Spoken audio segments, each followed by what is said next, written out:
Hello, Bill Molyneux here for Bill's History World with none other than Goober, the traveling bear.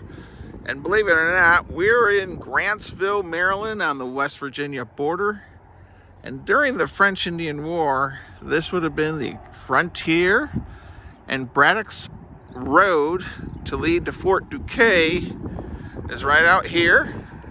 And there's a roadside marker, and we have stopped to see the Fuller Baker House, a rare log building with pedigree. Alright, so here's the building. The humble log cabin is a rare survivor of the common dwelling built by early settlers on the Allegheny frontier. Built after 1813 as a two-story log building, its large size had led some to believe it was once used as a tavern.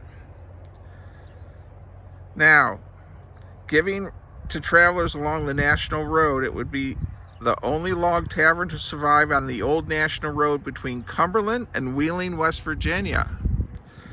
Henry Fuller came to Grantsville area in 1837 to work as a stonemason. His talents with stone and brick are still on display in several town buildings. He opened the National Hotel, the finest in the young community, but soon moved here. He spent the rest of his life in this building. The Bakers, also early settlers of Grantsville area, were subsequent owners. Okay, wow.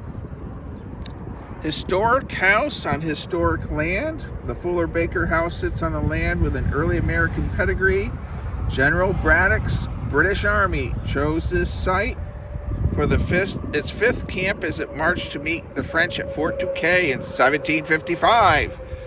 In 1791, Thomas Johnson, Maryland's first governor, purchased 23 acres of military lots set aside by Maryland to reward Revolutionary War veterans. The Fuller Baker House site, military lot 2206, was part of that purchase. All right, let's walk around the building a little. Okay, I have some wind, but I'm hoping the dead cat on the microphone is going to help.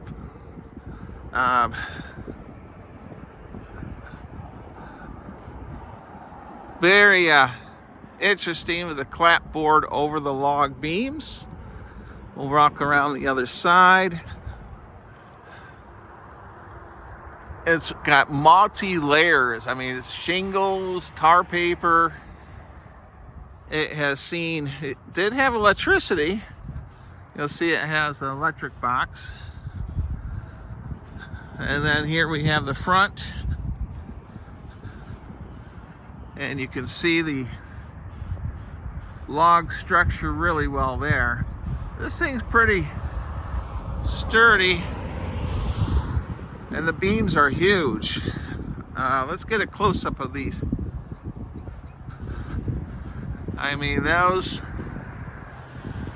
beams are close to 1.5 to 2 feet. Quite impressive. Our foundation, very cool. And unable to get a good view there. And here we have the side of the building. Very cool. And all the way up to the chimney. You can see the fireplace is there. All right. Wow. When you see history along the side of the road, pull over and check it out. Goober the Traveling Bear and I say, stay safe, be kind, be courteous, and thank you for watching. Hello, Bill Molyneux here for Bill's History World with Goober the Traveling Bear. And we are on Route 40 alternate, Grantsville, Maryland, right on the West Virginia, Maryland border. And we're at the General Braddock's 5th camp location sign on the march to Fort Duquesne, June 19th, 1755. By Washington's advice, General Braddock pushed forward from the Little Meadows to this camp with 1,200 chosen men and officers leaving the heavy artillery and baggage behind to follow by easy stages under Colonel Dunbar. So, when they left here, they went for what's called like a flying column to move faster and quicker to get to Fort Duquesne. And the French Indian War this was a frontier, and here's the other side of our sign. It's the same. So General Braddock had a large army as he marched, and I'm going to scan the countryside, and hopefully I won't get killed. All right, and let me tell you, this part of Garrett County and Grantsville is still very country, very mountainous, and Route 40 is very busy. All right, stay safe, be kind, be courteous, and thank you for watching. Also, please subscribe to the channel so I can keep it growing.